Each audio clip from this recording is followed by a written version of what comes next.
अभी हम क्या देखने वाले हैं, तो अभी हम भोपालपट्टनम से जुड़ा हुआ एक तथ्य देखने वाले हैं, जो कि भोपालपट्टनम संघर्ष। देखिए संघर्ष क्या होता है, तो संघर्ष होता है जब हम लड़ते नहीं हैं लेकिन हम किसी चीज के लिए जूझते हैं। तो जूझना, जैसे हम पीएससी के लिए जूझ रहे हैं, वैसे ही अगर हम किसी लक्ष्य विशेष के लिए जूझते हुए नजर आए तो उसे संघर्ष कहते हैं। तो बेसिकली आप देख रहे हैं कि ये जो बीजापुर जिला है, इस बीजापुर जिले का जो ऊपरी हिस्सा है, वहां से एक नदी का प्रवाह होता है जिसे हम इंद्रावती नदी के नाम से जानते हैं।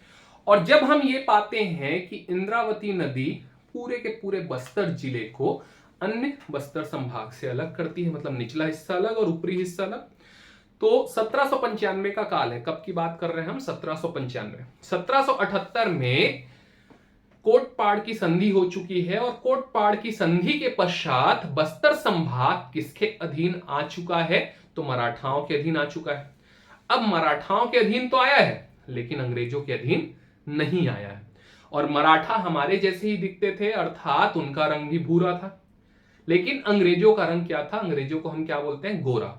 तो चमड़ी का अंतर था। तो मुख्य तौर पे बस्तर के लोग ये नहीं चाहते थे कि कोई भी विदेशी यहां पर आए, और इसके पीछे का एक बहुत बड़ा कारण था डर। आप ही याद करो कि यदि आप मुझे नहीं जानते हो और मैं आपके घर के दरवाजे में आकर के खटखटाऊं और बोलूं मुझे उस कमरे में जाना है जहां पे लॉकर रखा है, वहां पे बैठूंगा, तो आप मुझे जाने दोगे क्या? नहीं। क्यों नहीं दोगे? क्योंकि आपके मन में एक भय का वातावरण है कि मैं आपके साथ कोई भी अप्रिय स्थिति को अंजाम दे सकता हूं।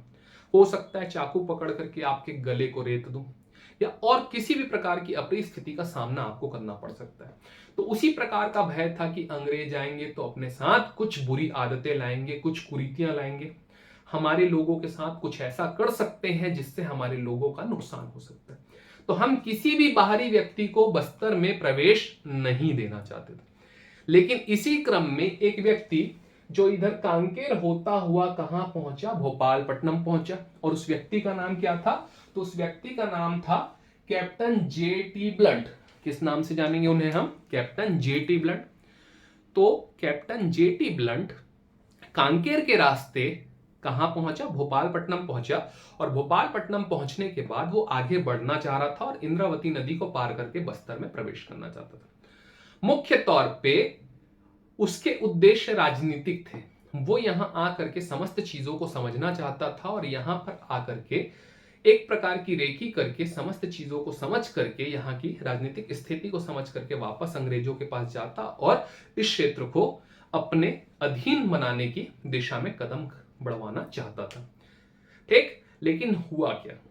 यहां पर जैसे ही वो इंद्रावती नदी को पार करने की कोशिश किया, यहां पर जो स्थानीय आदिवासी थे वो आए और आकर के बोले नहीं नहीं नहीं नहीं, रुक जा।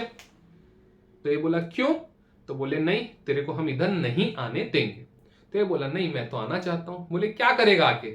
तो बोला मैं सुना हूं कि यहाँ पे चित्रकूट जलप्रपात है, तीरथगढ़ जलप्रपात है और बहुत ही सुंदर सुंदर प्राकृतिक स्थान है, तो मैं यहां आकर के इस क्षेत्र को देखना चाहता हूं कि भाई यहाँ पे कितनी खूबसूरती है, यहाँ के प्राकृतिक नैसर्गिक सौंदर्य से मैं परिचित होना चाहता हूं। इस प्रकार की बात कही, जबकि लोग जानते थे और वो स्वयं जानता था कि उसका उद्देश्य राजनीतिक था। तो उन्होंने बोला नो मीन्स नो, नहीं बढ़ने देंगे मतलब नहीं बढ़ने देंगे। तो इस बीच उसने दुभाषिया बुलाया। चूंकि ये दोनों अपनी भाषा, ये इधर आदिवासी हल्बी गोड़ी भाषा का प्रयोग कर रहे थे और उधर वो अंग्रेजी भाषा का प्रयोग कर रहा था, तो दोनों एक दूसरे की भाषा को नहीं समझ रहे थे। फिर बाद में उसने दुभाषिया बुलाया और दुभाषिया बुला करके उसने बहुत प्रयास किया कि किसी भी प्रकार से आदिवासी उन्हें अंदर प्रवेश करने दे दे, लेकिन इन लोग बोले नहीं घुसने देंगे मतलब नहीं घुसने देंगे। अब उसने बल का प्रयोग करके अंदर प्रवेश करने का प्रयास किया और जैसे ही वो आगे बढ़ता, इधर से आदिवासी अपने तीर भाले का प्रयोग करके उसको कुचक कुचक के धुर धुर बोल करके पीछे कर देते। फिर वो आगे आता, फिर इन लोग कुचक देते थे और उसे पीछे कर देते थे। तो इस प्रकार वो बस्तर प्रवेश करने के लिए आगे बढ़ने की कोशिश करता रहा और आदिवासी उसे प्रवेश न करने देने के लिए अपने बल का प्रयोग करने लगे। तो इस बीच इन लोगों के बीच एक संघर्ष सा माहौल बना और ये लोग जूझने लगे, एक प्रवेश करने के लिए जूझने लगा और एक उस प्रवेश को रोकने के लिए जूझने लगे। इसी घटना को हम भोपालपट्टनम संघर्ष के नाम से जानते हैं, जिसमें कैप्टन ब्लंट कभी भी बस्तर प्रवेश उस काल में नहीं कर पाया और आदिवासियों के सामने उसने हार माना और हार मान करके थक हार करके वो बेचारा उसी रास्ते से वापस लौट गया और उसी रास्ते से वापस लौट करके चला गया। कहां गया? रतनपुर गया। तो इसी घटना को भारतीय इतिहास में और छत्तीसगढ़ के इतिहास में भोपालपट्टनम संघर्ष के नाम से जाना जाता है। यदि एक लाइन में इस घटना को डिफाइन करना हो तो आप क्या कहेंगे कि कैप्टन ब्लंट के बस्तर आगमन के विरोध में एक संघर्ष हुआ जिसे हम भोपालपट्टनम संघर्ष के नाम से जानते हैं। किस नाम से जानेंगे? भोपालपट्टनम संघर्ष। कब हुआ? 1795 में। किसे रोकने के लिए? कैप्टन जेएफटी ब्लंट को रोकने के लिए। कहां पे हुआ? भोपालपट्टनम में हुआ। कौन सी नदी के तट पर हुआ? तो इंद्रावती नदी के तट पर हुआ। क्लियर है?